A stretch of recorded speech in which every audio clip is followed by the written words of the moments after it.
अस्सलाम वालेकुम नाजरीन, उम्मीद है आप खैरियत से होंगे। आज इन तीन चार इश्यूज़ पर मैं बात करूंगा। उसमें एक तो वर्चुअल प्राइवेट नेटवर्क है वीपीएन, जिसके बारे में चेयरमैन पीटीए ने कहा कि हम पूरे मुल्क में बंद करने की सलाहियत रखते हैं। क्या उनके पास सलाहियत है, वो बंद कर सकते हैं या नहीं। दूसरा इशू जो है वो यूएई के हवाले से है कि कल भी हमने इस पर बात की। आज मेरे पास कोई ताज़ा तरीन मालूमात आई हैं यूएई में जो कुछ हो रहा है, और बाकी ममालिक के हवाले से भी यूएई जो कुछ कर रहा है, और हुकूमत पाकिस्तान वो इस सारे तनाज़र में किधर खड़ी है। और क्या किसी प्राइवेट इंडिविजुअल ने भी इस हवाले से कोई कंप्लेन फ़ाइल की, कोई पिटीशन फ़ाइल की यूएई में कि पाकिस्तानियों को ज़रा लगाम दी जाए। इस पर हम बात करेंगे। और तीसरा इशू जो है वो शाहिद सिद्दीक के हवाले से है। एक लाहौर से एक पीटीआई के लीडर थे, उनका कत्ल हुआ है, तो उनको किसने कत्ल किया है। ये इश्यूज़ हैं इनके जिन पर हम बात करेंगे। और बात का आगाज़ करने से पहले मुझे ये बताएं कि आपके फ़ोन को क्या प्रॉब्लम है, आपको मेरी आवाज़ क्यों नहीं आती, कौन लोग हैं जो मेरे और आपके दरमियान रुकावट डाल रहे हैं। मैंने बड़ी कोशिश की है। मैं जब पढ़ता हूँ लोगों के कई उनके मैसेजेस पढ़ता हूँ, वो कहते हैं चीमा साहब थोड़ी आवाज़ नहीं आ रही, तो मुझे बड़ी तकलीफ़ होती है। मैंने कहा कि क्यों नहीं आवाज़ जा रही इन्होंने। लेकिन ये है कि मैं जाके चेक भी कराता हूँ कि तीन चार दोस्तों को कहता हूँ यार तुसी अपने फ़ोन पे चेक करो आपको आवाज़ आ रही है, वो कहते हैं हमें आ रही है। तो मुझे अब जो है ना, जिन लोगों को आवाज़ नहीं आती, आपने मुझे ज़रा भेजना है कि किस फ़ोन पर आवाज़ नहीं आती, ताकि मैं कोई उसका तदारक कोई उसका हल तलाश कर सकूं। तो बात का आगाज़ जो है वो हम वीपीएन से करते हैं। और वीपीएन के हवाले से आज यानी कि कल जो है उधर सेनेट की स्टैंडिंग कमेटी में बात हुई, और जो चेयरमैन वीपीएन हैं उन्होंने उन्होंने इनका नाम है मेजर जनरल रिटायर्ड हफीज़ुर रहमान साहब। हफीज़ुर रहमान साहब जो हैं हमारे जो हाफिज़ जी हैं उनके भी दोस्त हैं, बड़े पुराने दोस्त हैं, बड़े करीबी दोस्त हैं। हाफिज़ आसम मुनीर साहब जो हैं, और जो उन्होंने कहा कि वर्चुअल प्राइवेट नेटवर्क को मुल्क भर में ब्लॉक किया जा सकता है, लेकिन ऐसा करने से कारोबारी अदारों को नुकसान पहुंच सकता है। लेकिन ये नहीं है कि वो ब्लॉक करने नहीं जा रहे। जो एक दो चीज़ें अभी जिक्र नहीं हुआ वो ये हैं, वो कह रहे हैं कि हम वाइट लिस्टिंग करेंगे। वाइट लिस्टिंग क्या है, यानी कि वाइट लिस्टिंग मतलब ये है कि आप जो जिस तरह गुड तालिबान थे बैड तालिबान थे, इस तरह जो है ना गुड यूज़र और बैड यूज़र वो भी होंगे वीपीएन के। उन्होंने जो वजह बयान किया, उन्होंने कहा कि हम ब्लॉक कर सकते हैं लेकिन ऐसा करने से कारोबारी अदारों को नुकसान पहुंच सकता है। अब ये नुकसान का जो इशू है इसको रोकने के लिए क्या होगा, वाइट लिस्टिंग होगी। वाइट लिस्टिंग क्या है कि वो लोग जिनके कारोबार हैं और जो इंटरनेट इस्तेमाल करते हैं, उन्होंने बताना है कि हम वीपीएन क्यों इस्तेमाल कर रहे हैं और कौन सा इस्तेमाल कर रहे हैं। अपने आप को उन्होंने पीटीए के पास रजिस्टर कराना है। ये हैं गुड यूज़र। और बैड यूज़र वो हैं कि जो वीपीएन को इस्तेमाल करते हैं हुकूमत के साथ छेड़छाड़ करने के लिए, जिसकी वजह से हुकूमत परेशान हो जाती है कि ये कौन लोग हैं जो ट्रोलिंग करते हैं। तो वो बैड यूज़र जो हैं उनको रोकना भी है, तो उसके लिए क्या करेंगे, उनको ब्लॉक करेंगे। अब तरीका क्या होता है, आपको शायद आपको भी कभी कोई ऐसा कोई नोटिफिकेशन या कोई मैसेज आया हो। मुझे तो कुछ महीने पहले एक दफ़ा मैसेज आया था कि अगर आप कोई वीपीएन इस्तेमाल करते हैं तो हमें भी बताएं कि आप कौन सा वीपीएन इस्तेमाल करते हैं, हमारे साथ भी बात किया करें, इतनी अलहदगी अच्छी नहीं है। तो उसके बाद कोई उसका फॉलोअप नहीं आया। लेकिन वो क्या है, यानी कि वो ये करेंगे क्या आगे, वो ये है कि सब लोगों को मैसेज भेजेंगे कि आप लोग जो हैं जो जो भी वीपीएन इस्तेमाल करता है वो आके हमें अपने पीटीए के साथ रजिस्टर हों। कोई एक लिंक दे देंगे कि इधर आप रजिस्टर हों, जिसमें पूछा जाएगा कि आप कौन सा वीपीएन इस्तेमाल कर रहे हैं, किस मकसद के लिए इस्तेमाल कर रहे हैं, और उसका जो आगे वीपीएन है उसकी डिटेल जो है आप हमें फ्राहम करें। फिर उसके बाद जो लोग बच जाएंगे और पीटीए उनको डिटेक्ट कर लेगी और पता चल जाएगा कि जनाब है वीपीएन ही है, तो बैड यूज़र हैं, तो उनके वीपीएन को ब्लॉक भी कर सकती है और ऐसे लोगों के ख़िलाफ़ एक्शन ले सकती है कि आप वीपीएन को इलीगली इस्तेमाल कर रहे हैं। मैं देख रहा होता हूँ कि कई डिजिटल राइट एक्टिविस्ट कहते हैं जी कि वीपीएन जो है वो वीपीएन ब्लॉक नहीं हो सकता। आई डोंट नो कि वो किस दुनिया में रहते हैं, या हमारी कोई इतनी कम इल्मी है कि हमें नहीं समझ लग रही। लेकिन यह है कि ये वीपीएन ब्लॉक हो सकता है, और उसका उन्होंने यही तरीका इख्तियार करना है कि उन लोगों के ख़िलाफ़ एक्शन भी हो सकता है कि जो अनऑथोराइज्ड वीपीएन इस्तेमाल कर रहे हैं। तो अब ये है कि इसके साथ जो उन्होंने बातें की हैं, यानी कि उन्होंने कहा कि एक तो जो ट्विटर के हवाले से उन्होंने कहा कि ट्विटर जब हुकूमत कहेगी तो हम ट्विटर खोल देंगे। और साथ उन्होंने कहा कि ट्विटर वाले जो है ना ये बदमाश बने हुए हैं, हम इनको कोई रिक्वेस्ट भेजते हैं ये हम बादर ही नहीं करते। और जो उन्होंने कहा कि हमारी जो सबसे ज़्यादा को बात सुनता है वो सुनते हैं टिकटॉक वाले। टिकटॉक वाले पता नहीं इसलिए सुनते हैं कि चाइनी कंपनी है और चाइनीज़ जो है उनके साथ हमारे को मामला ठीक है। बाकी उन्होंने कहा, ये मैंने वैसे पहले जो मेरी कभी साइबर वालों से पहले को बात होती थी तो वो बताते थे जी कि फ़ेसबुक वाले जो हैं वो भी हमारी रिक्वेस्ट को इंटरटेन करते हैं, अगर हमें कुछ मालूमात चाहिए तो वो हमें फ्राहम करते हैं। लेकिन उन्होंने कहा जी ट्विटर वाले थे पूरे पूरे बदमाश ने, फुल टाइम वो हमारी बात नहीं सुनते। अब वो कह रहे हैं जी कि ट्विटर को जो अब हमने बंद किया है तो एक तो इसमें आर्गूमेंट ये आता है जी कि लोग तो वीपीएन के ज़रिए फिर भी देख लेते हैं, हुकूमत ऐसा क्यों करती है। अब वो कह रहे हैं कि जो जब से हमने ब्लॉक किया है माशाल्लाह, तो तब से जो उसकी एक पाकिस्तान में जो उसके सार्फिन की तादाद में 70% कमी आई है। सिर्फ 30% सार्फिन वीपीएन के ज़रिए उसे इस्तेमाल कर रहे हैं। अब पता नहीं इनके ये 70% आई है या कि 30% कमी आई है, मुझे नहीं आइडिया। लेकिन अखबारों में आज जो उनको रिपोर्ट हुआ है वो यही है। इनके पहले तो मैंने ये सुना था कि कोई 30% कम हो गए हैं, अब ये कह रहे हैं कि 70% कम हो गए हैं, 30% अभी हैं। तो हम इनकी बात मान लेते हैं। यानी कि उनका पॉइंट ये है कि ब्लॉक करने के फ़ायदे हैं, आपकी ये गलतफहमी है कि इसका फ़ायदा नहीं होता, ये आप हमें पूछें, मतलब ये है कि गवर्नमेंट को पूछें। अब ये है कि इसमें एक पॉइंट है कि हुकूमत जो है, हुकूमत की तो खैर आप हमेशा एक डिक्टेटोरियल मजाज होता है उनका, वो उनकी ख्वाहिश होती है कि उनके खिलाफ कोई बात ना करें। लेकिन जो आज की सोशल मीडिया कंपनीज़ हैं इनकी भी तो अपनी एक इजारादारी है ना। एक तरफ ये फ्री स्पीच की बात करते हैं, दूसरी तरफ इन्होंने ख़ुद तय करना है कि कौन सी फ्री स्पीच है। जिस चीज़ को इन्होंने रोकना होता है तो ये कहते हैं कि हमारी जो कम्युनिटी गाइडलाइंस हैं उनके ख़िलाफ़ बातें नहीं चल सकती। जो अमेरिका में जो सोशल मीडिया है, जो अमेरिकन कंपनीज़ हैं जैसे एक्स है या ये फेसबुक वगैरह, उधर कोई ऐसी चीज़ जो कि फ़लस्तीनियों के हक़ में जा रही हो या हमास के हक़ में जा रही हो तो वो उनकी कम्युनिटी गाइडलाइन के ख़िलाफ़ हो जाती है। तो ये दोरे मेयार भी हैं। और इसके ये जो अभी एक रीसेंट अक्कासी जो है उसकी हाल ही में हुई, वो हुई अभी तुर्की ने इंस्टाग्राम बंद कर दिया। उन्होंने इंस्टाग्राम ब्लॉक कर दिया। वजह क्या बनी, उन्होंने कहा जी कि जो उधर कोई जो इस्माइल हनीए जो हमास के लीडर जिनको शहीद किया गया, तो वो कहते हैं जी कि उनके हवाले से कोई कंडेमनेशन की स्टेटमेंट वो नहीं चलने दे रहे, वो ब्लॉक कर देते हैं। तो हमने नतीजतन जो है ना एक रिएक्शन में हमने उसको ब्लॉक कर दिया है जो इंस्टाग्राम को। अब ये भी तो बदमाशी है ना, ये कोई आप मेयार फिर एक रख लें ना। अगर आप कोई चीज़ें हैं जो आपके ख्याल में लोगों को करनी चाहिए, कुछ चीज़ें हुकूमत के ख्याल में करनी चाहिए। जो सोशल मीडिया है यानी कि उसका जो ज़्यादा बिजनेस है वो इसलिए भी चल रहा है कि झूठ बहुत ज़्यादा चलता है सोशल मीडिया पे, तो लिहाजा वो झूठ को भी नहीं रोकना चाहते। उसके तदारक के लिए वो कभी भी कुछ करने को तैयार नहीं है, उसको वो उन्होंने फ्री स्पीच का नाम दिया हुआ है। तो इनको रेगुलेट करना पड़ेगा, सोशल मीडिया को रेगुलेट करना पड़ेगा। या तो एक आइडियली तो ये है कि ये ग्लोबल लेवल पर हो।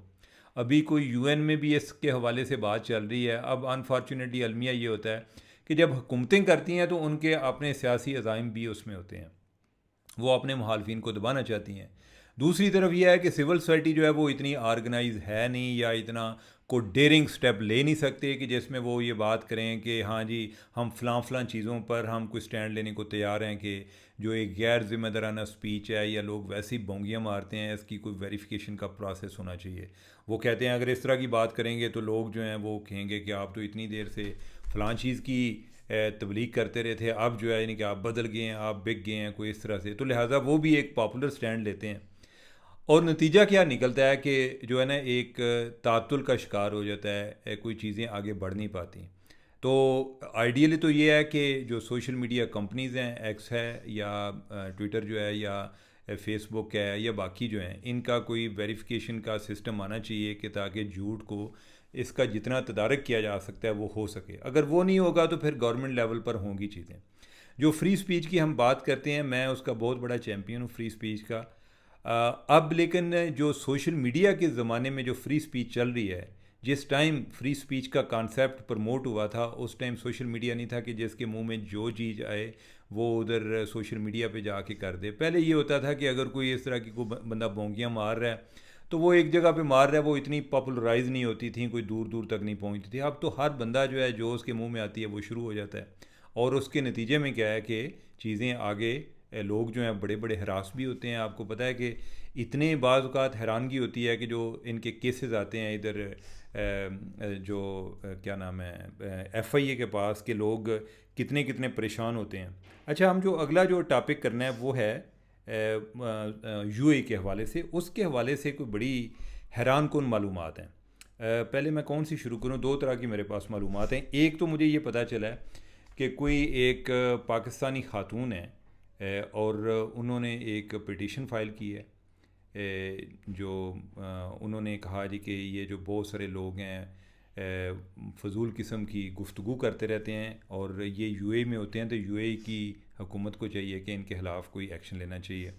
तो उसको बुनियाद बनाकर भी कुछ हुआ है, लेकिन उसके साथ एक और जो चीज़ जो मैं सरकारी तौर पर पता करने की कोशिश की पाकिस्तानी सफारतखाने से, इधर जो हुकूमत पाकिस्तान जो इनके इधर पाकिस्तान में जो ऑफिसेज़ हैं उनसे जो मैं पता करने की कोशिश की, उन्होंने कहा जी कि, और ये जो मैं आपको बात कर रहा हूँ ना उन लोगों के हवाले से कर रहा हूँ कि जो मैं ये उम्मीद रखता हूँ कि मेरे साथ कोई गलत बयानी के लिए नहीं उन्होंने किया, यानी कि ये जो फैक्ट्स हैं यानी कि वो मैं आपको बयान कर रहा हूँ। उन्होंने कहा जी कि मैंने उनको पूछा कि क्या हुकूमत पाकिस्तान ने कोई इसके हवाले से कोई बात की है कि जो सोशल मीडिया पर मनफी प्रोपेगेंडा करने वाले लोग हैं और ख़लीजी ममालिक में ख़ास तौर पे UAE में बैठे हैं और हुकूमत पाकिस्तान के ख़िलाफ़ प्रोपेगेंडा करते हैं तो उनके ख़िलाफ़ एक्शन लिया जाए। उन्होंने कहा जी कि एटलीस्ट ये है कि हुकूमत की तरफ से ऐसी कोई बात नहीं गई। कल मैंने आपको बताया था साइबर क्राइम के हवाले से कि जो FIA के लोग हैं, यानी कि उनसे भी मैंने चेक किया, उन्होंने कहा कि हमारी तरफ से कोई फ़हरिस्तें वगैरह फ़राहम नहीं की गई। ये और मैंने जो दफ्तर खारजा है उधर से मैंने पता किया है। तो उन्होंने कहा जी कि हमारी तरफ से तो कोई इस तरह की बात नहीं गई, लेकिन उन्होंने कहा कि जो UAE के कौंसल जनरल कराची ने जो बातें की हैं, जिसमें उन्होंने ये बात किया है कि हमने कुछ लोगों को, कोई 3 लोग हैं जिनको कोई उम्र कैद की सज़ा सुनाई है और 53 लोग ऐसे हैं कि जिनको 10 साल की सज़ा सुनाई गई है और साथ उनको डिपोर्ट भी किया गया है। उन्होंने कहा कि ये गालिबन ये पाकिस्तान की बात नहीं कर रहे, वो अपनी पॉलिसी की बात कर रहे हैं कि जो लोग उधर मुकीम हैं और वो कोई सियासी सरगर्मियों में हिस्सा लेते हैं तो हम उनके बारे में टॉलरेंस शो नहीं कर रहे। लेकिन ये जो डिटेल्स आ रही हैं कि ये जो 3 लोग हैं जिनको उम्र कैद की सज़ा हुई है और 10 लोग ऐसे हैं कि जिनको डिपोर्ट किया गया है और नहीं 53 लोग ऐसे हैं जिनको 10 साल की सज़ा सुनाई गई है और डिपोर्ट किया गया है, ये बांग्लादेशी थे। नाजरीन, ये बात काबिल गौर है कि ये बांग्लादेशी थे जिनके साथ हुआ है। और उनको हुआ क्यों, इनको सज़ा क्यों हुई है? UAE की अदालत ने सुनाई है किस बात पर कि उन्होंने जो बांग्लादेश में आजकल जॉब कोटा पे प्रोटेस्ट चल रहे हैं, वो प्रोटेस्ट उसके बारे में उन्होंने उधर ऑडियो और विजुअल सोशल मीडिया में उनके ख़िलाफ़ यानी कि उस कैंपेन में हिस्सा लिया है।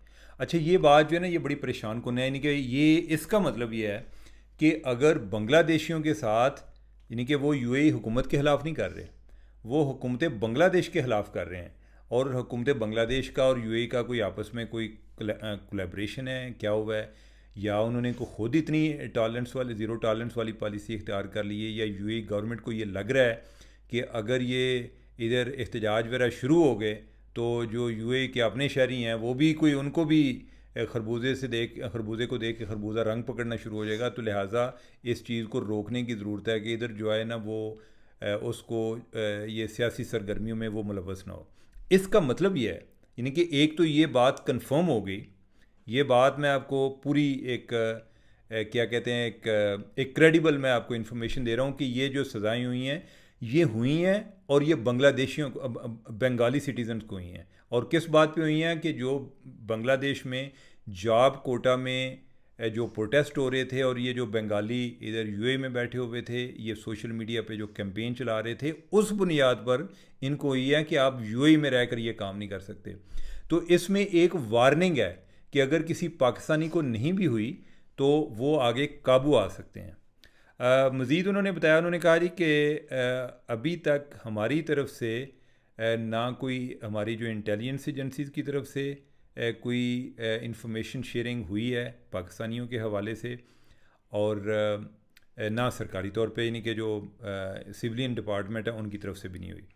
तो ये एक प्रोएक्टिव एक्शन हो सकता है। और दूसरा जो मैंने आपको बताया था कि किसी एक पाकिस्तानी ने ही उधर यूएई को एक पिटीशन फ़ाइल किया है कि हमारे जो बहुत सारे पाकिस्तानी हैं ये बेलगाम में उमे हुए हैं और ये इधर बैठ के हुकूमत पाकिस्तान के ख़िलाफ़ एक्शन मुख्तलिफ़ किस्म की एक्टिविटीज़ में इन्वॉल्व हैं, तो लिहाजा इनका तदारक किया जाए, इनको लगाम दी जाए। तो ये दोनों बातें, ये दो अलग अलग इन्फॉर्मेशन है, लेकिन ये एक दूसरे के साथ एक दूसरे को क्वालिफाई कर रही हैं, यानी कि एक दूसरे को इंडोर्स कर रही हैं कि ये दोनों बातें एट द सेम टाइम दुरुस्त हो सकती हैं। तो लिहाजा जो यूए में पाकिस्तानी सिटीज़न्स हैं उनको ये ज़हन में रखना चाहिए कि अगर बांग्लादेशी शहरियों के साथ इतनी इंतहा किस्म की, एक्सट्रीम किस्म की पनिशमेंट उनको हो गई है एक बांग्लादेशी इशू पर, तो जो पाकिस्तानी उधर एक्टिविटीज़ में मुलव्वस हैं या पॉलिटिकल कोई एक्टिविज़म करते हैं तो उनके लिए भी कोई इस तरह के प्रॉब्लम हो सकते हैं। तो ये हमारी आप तक मालूमात पहुँचाना हमारी ड्यूटी में शामिल था। आगे आपकी मर्ज़ी है, आप यानी कि ये मैं आपको डराने के लिए नहीं कर रहा, मैं आपको फैक्ट्स बयान कर रहा हूँ। आपको पता है कि कल भी मैंने आपको फैक्ट्स बयान किए थे। मैंने कहा था कि बज़ाहिर कह रहे हैं, यानी कि होना तो ये चाहिए कि यूएई की गवर्नमेंट को जब तक पाकिस्तान को कोई उनको ना कहे तो उनको कुछ नहीं करना चाहिए, लेकिन यूएई वाले शायद अपने लिए कर रहे हैं। तो जो कल की मालूमात थी उसकी बुनियाद पे मैंने आपको बताया, जो आज मालूमात हैं उसकी बुनियाद पे मैं बता रहा हूँ, और ये बिल्कुल जेन्युइन मालूमात हैं कि बांग्लादेशी शहरियों के साथ ऑलरेडी हो चुका है और पाकिस्तानियों को उन्होंने ख़बरदार कर दिया। तो आगे आपकी मर्ज़ी है कि आप देख लें क्या होता है।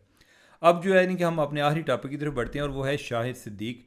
ये पीटीआई के एक नायब सदर थे लाहौर में, और इनका आज मर्डर हो गया है।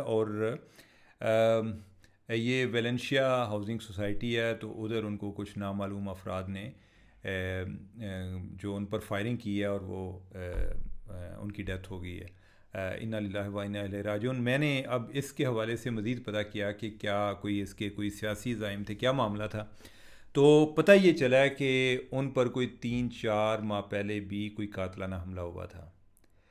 जो शाहिद सिद्दीक साहब हैं, शाहिद सिद्दीक साहब जो हैं, इनका कोई एक हॉस्पिटल भी है, कोई इकरा हॉस्पिटल लाहौर में।